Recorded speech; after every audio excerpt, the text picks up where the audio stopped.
Venezuela में America ने ground operation के शुरुआती दौर में ही राष्ट्रपति निकोलस मादुरो और उनकी पत्नी का अपहरण कर लिया। हालांकि इस अपहरण को अमेरिका ने एक्स्ट्रा टेरिटोरियल ज्यूरिडिक्शन के तहत गिरफ्तारी की कार्रवाई बताने की कोशिश की है, लेकिन इसी कार्रवाई से ट्रंप कई मोर्चों पर घिर गए हैं।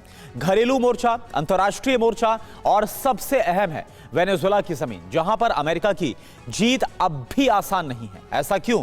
आप देखिए एक्सक्लूसिव रिपोर्ट में। मादुरो गिरफ्तार, मोर्चे का विस्तार।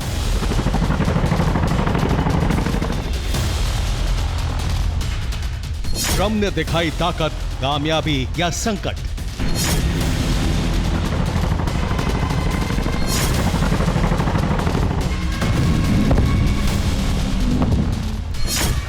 वेनेजुएला के ड्रग तस्करों के खिलाफ कार्रवाई के लिए हुए घेराव में स्थिति इतनी बदल जाएगी, शायद ही किसी ने सोचा होगा।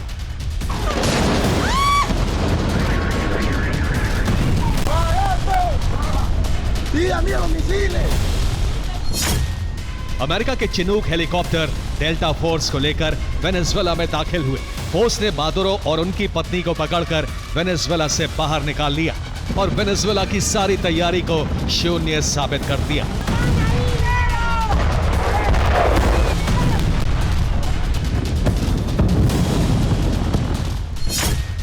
तो क्या ट्रंप अपने मकसद में कामयाब हो गए, या फिर ऐसा तो नहीं कि ट्रंप एक नए मोर्चे पर फंस गए? सवाल इसलिए उठ रहा है क्योंकि यह पूरा घटनाक्रम ठीक इराक के राष्ट्रपति सद्दाम हुसैन की गिरफ्तारी जैसा है। उन्हें पकड़ने के बाद अमेरिका में केस चला और उन्हें मौत की सजा दी गई। हालांकि इराक में अमेरिकी सेना की मौजूदगी से हालात ज्यादा बिगड़ने से बच गए, लेकिन वेनेजुएला में ऐसा संभव नहीं है।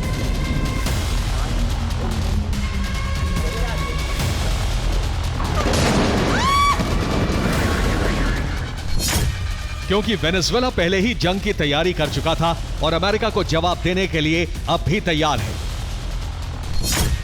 जिसका मतलब है कि वेनेजुएला में भले ही ट्रंप नए शासन की स्थापना के लिए कदम उठाएं, लेकिन वेनेजुएला को यह अस्वीकार है।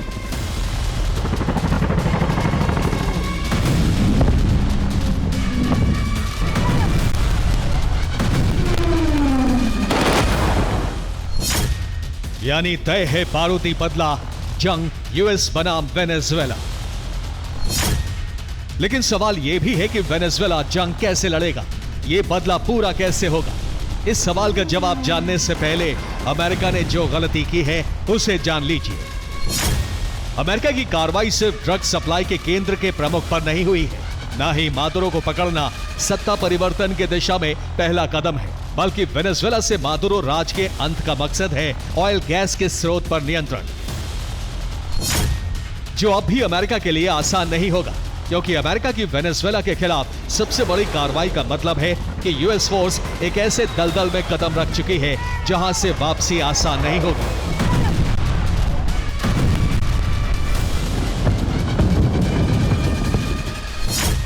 ऐसा इसलिए भी क्योंकि मादुरो पहले ही 45 लाख मिलिशिया की भर्ती कर चुके हैं।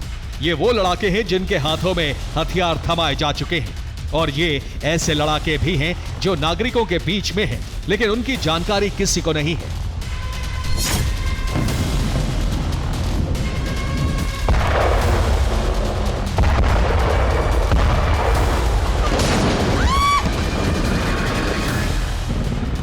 यानी अमेरिकी सेना अगर वेनेजुएला में रही तो इसका मतलब है कि उनका सामना किसी विद्रोही गुट से नहीं बल्कि गुरिल्ला लड़ाकों से होने वाला है। और ये इसलिए भी कहा जा सकता है क्योंकि वेनेजुएला भौगोलिक स्थिति में भी एक असाधारण देश है।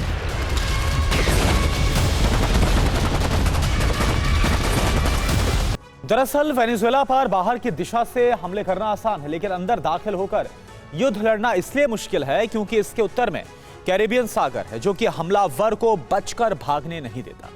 पश्चिम में कोलंबिया है, जिससे वेनेजुएला का फॉरेस्ट और शहरी कनेक्शन मजबूत है।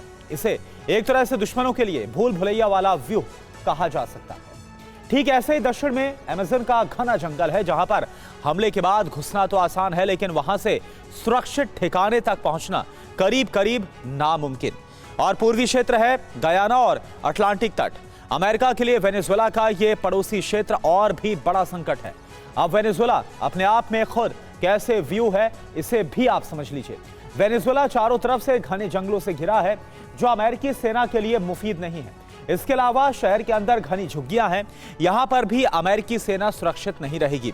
इसके अलावा वेनेजुएला में एक पूरी लेयर ऑयल रिफाइनरीज की है, जो स्थायी विस्फोटक की भूमिका में है, और इन्हें सबसे ज्यादा घातक बनाते हैं वेनेजुएला का सशस्त्र मिलिशिया, जो नागरिकों के बीच में है। देखिए आप। अमेरिकी सेना के खिलाफ सीधे मोर्चे पर मिलिशिया नहीं है,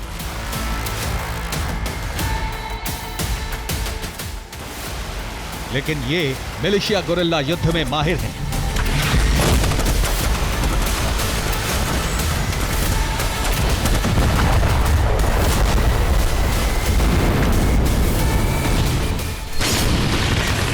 और इनकी देशभक्ति पर कोई संशय भी नहीं, क्योंकि वेनेजुएला में क्रांति के जनक ह्यूगो चावेज ने जिस बोलिवेरियन मिलिशिया को खड़ा किया था, उसी मिलिशिया को उनके उत्तराधिकारी निकोलस मादुरो ने ही आगे भी सक्रिय रखा है, जिसका विस्तार अमेरिका की तरफ से हुए घेराव के बाद बड़ी संख्या में हुआ है। नई भर्ती और पुराने मिलिशिया को मिलाकर इस समय वेनेजुएला में 50 लाख से ज्यादा सशस्त्र सैनिक तैयार हैं।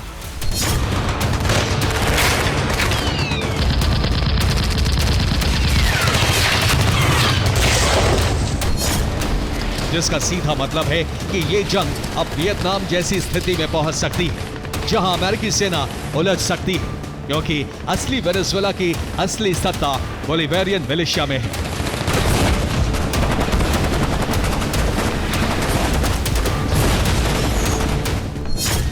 जिसका पलटवार हिट एंड रन, आईडी हमले, ऑयल लाइन में धमाके और गुरिल्ला अटैक जैसे होंगे, जिसके खिलाफ ना तो अमेरिकी टैंक काम आएंगे, ना ही ड्रोन और बंदूकें। उल्टा बोलिवेरियन मिलिशिया के पास जंगल है, शहर के अंदर घनी झुग्गियां हैं, ऑयल है और धन भी है।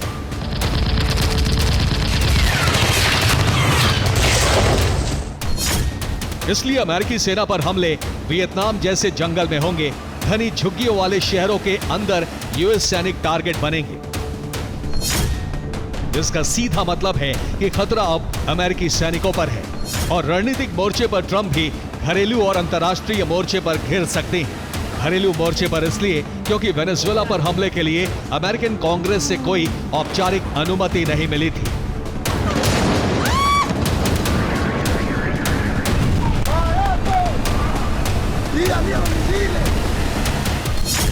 क्योंकि युद्ध घोषित करना और सैनिकों को युद्ध में भेजने का अधिकार अमेरिका में कांग्रेस को है, और अगर राष्ट्रपति युद्ध में सेना भेजते हैं तो उन्हें 48 घंटे में कांग्रेस को रिपोर्ट करना पड़ता है। यानी ट्रंप अब घरेलू मोर्चे पर संवैधानिक संकट और विरोध का सामना कर सकते हैं। यही नहीं, वेनेजुएला पर हमले के बाद अंतर्राष्ट्रीय मोर्चे पर भी ट्रंप का घेराव होना तय है, क्योंकि मादुरो के पहले ही रूस, चीन और ईरान का समर्थन हासिल था, और यह मुद्दा यूनाइटेड नेशंस सिक्योरिटी काउंसिल तक पहुंच चुका है। जबकि वेनेजुएला में मौजूद मिलिशिया के पास रूसी हथियार और इंटेलिजेंस है, ईरान से प्राप्त ड्रोन तकनीक है, क्यूबा का शहरी नेटवर्क है और मददगार कोलंबियाई बॉर्डर है, जिसका सीधा मतलब है कि वेनेजुएला पर नियंत्रण आसान नहीं होगा, बल्कि ये क्षेत्र अब अमेरिकी सेना मिलिशिया के जंग का केंद्र होगा, और मुमकिन है कि क्यूबा कोलंबिया के लिए प्रॉक्सी वॉर का थिएटर भी बन जाए, जिसमें अमेरिका का उलझना तय है। Bureau report, TV9, Bharatvarsh.